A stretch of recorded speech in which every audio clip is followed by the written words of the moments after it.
Ayan, so ayan po mga kabayan at yung pinakita ko po sa inyong video ay makulimlim. So ngayon naman po ay titingnan po natin na kung gaano kalakas po yung solar pump natin kapag sobrang init, matirik na tirik po yung araw. So, andito po ako sa bukid po namin para ipapakita ko po sa inyo kung paano po ang solar pump makatipid po sa ating mga bukirin. At medyo may kamahalan nga lang po ang pagbili, pero pag once po na nakapag-avail po na tayo ito ay panghabang pangmatagalan naman pong gamit po natin mga kabayan. So ito na po yung ginagamit po namin ngayon, solar pump na po. Gamit po namin dati ay di crudo po na water pump. So medyo po mahal po ang crudo ngayon at yung tinutubo po namin dati ay kukunti lang kasi napakamahal ng crudo. At ngayon po ay medyo okay na po at maganda na po yung aming ang kinikita po sa bukid po namin dahil na mas malaki po ang natitipid po namin, lalong-lalo na po sa pagpatubig. Kasi po pagka ganito pong panahon at sobrang init, kailangan po lagi po tayong nagpapatubig po sa ating mga pananim. So ayun po, naisipan po ng aking tita na bumili po ng solar pump para po ay mas makatipid po tayo at maganda po ang kita po ng ating mga bukid. Ayan po. So ang tanim po ngayon ng aking kuya ay pakwan po ito. Pakwan, ayan. Mga pakwanan po yan. Tapos sa baba naman po ay mga mais. Maisan po yan. Ayan. Doon po sa kabila, paikot po yan. Mais po yan. Ayan. Ito po ang nagtanim po ito ang aking kuya. Medyo tumubo na po yung mga pakwan. Ayan. So maganda po ang tubo ng mga pakwan mga kabayan. At dito po ang daanan po ng tubig. Paikot po yan sa buong taniman. Yan, para po yung tubig pag ganyan pababa na lang po siya. Ayan, medyo malaki-laki na po yung pakwan. At one to sawa po ito. Wala po itong one to sawa po ang tubig. Dire-diretso po, wala po kayong gastos kahit piso po dito. Pagka uminit, yan, kita nyo po mga kabayan. Yan po yung solar pump po namin. Yan po.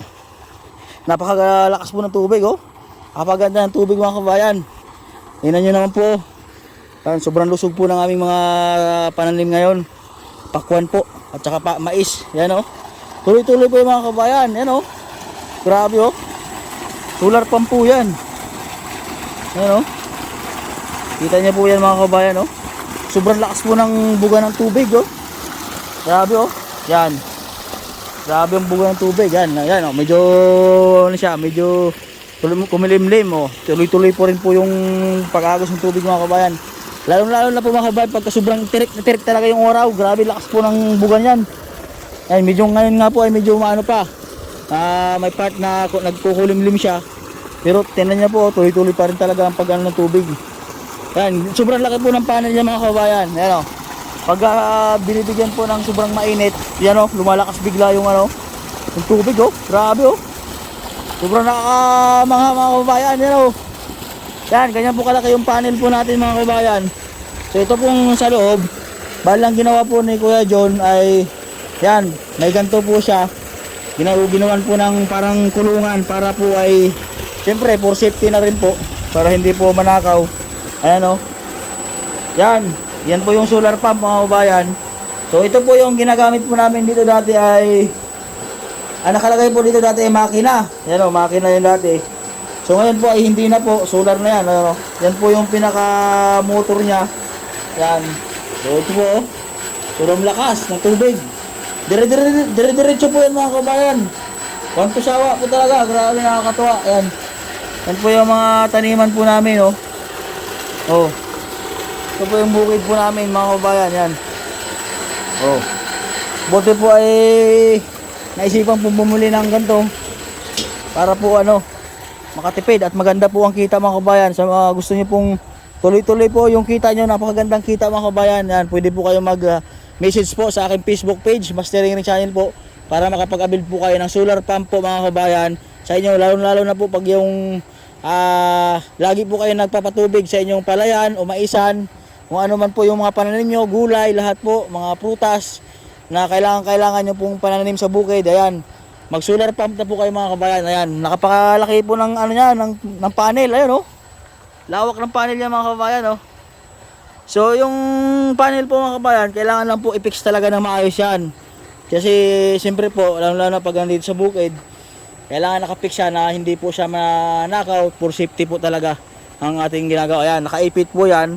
Bali, bakal po yung aming ginamit dito para po sa kanyang paglagyan mga kabayan. Ayan, no? Yan. Ito po yung laging gamit namin dati. Dalawa po yan. Dati po ang ginagamit po namin, dalawang water pump. Yan, ito po yung isa. Nandun po yung isa. Yan, yung kubo-kubo na yan mga kabayan. Water pump din po yan. So, sobrang mahal po namin nagagastos dati. Halos lahat po ng kinikita po namin sa bukid ay napupunta lang po sa pakrudo. So, ngayon po ay hindi na po. Sobrang laki po ng tinipid namin para dito po sa sakahan po namin mga kabayan. Ayan. Dati po yun, ginagamit namin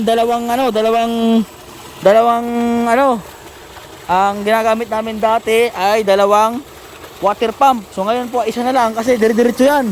Walang tigil. I-open mo lang po yung switch dito. Pakita ko sa inyo mga kabayan. Wait lang. I-open nyo lang po yung switch dyan. Dire-diretso na po yan. Pag bukas ng umaga, pag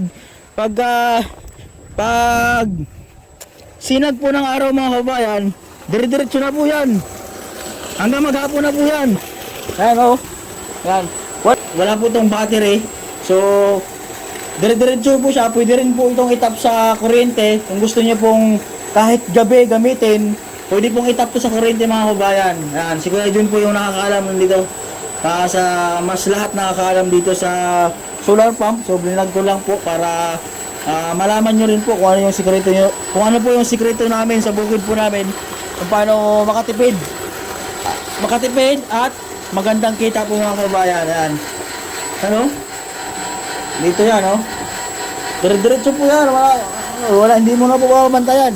Bali po nga, ayusin mo lang dyan yung linya po ng tubig. Paikot doon sa inyong mga taniman. Yung mga pala yan. Yan, oh. Sobrang ano po. So,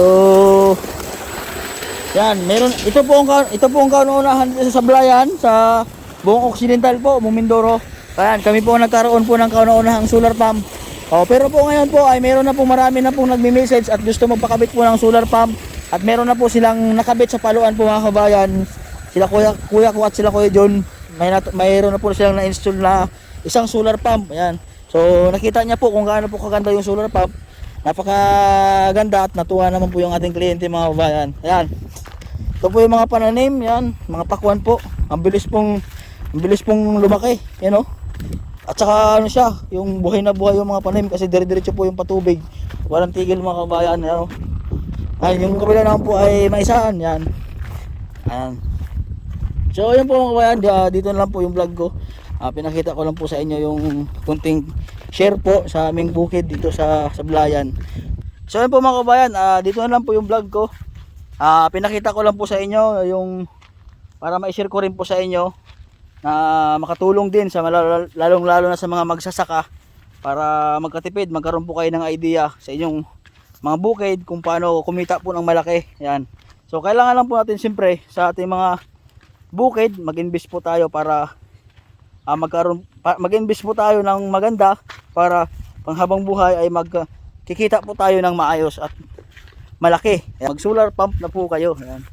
Mag-visit lang po kayo sa aking Facebook page, Mastering Ring Channel po. Dito na lang po yung vlog ko. Bye bye.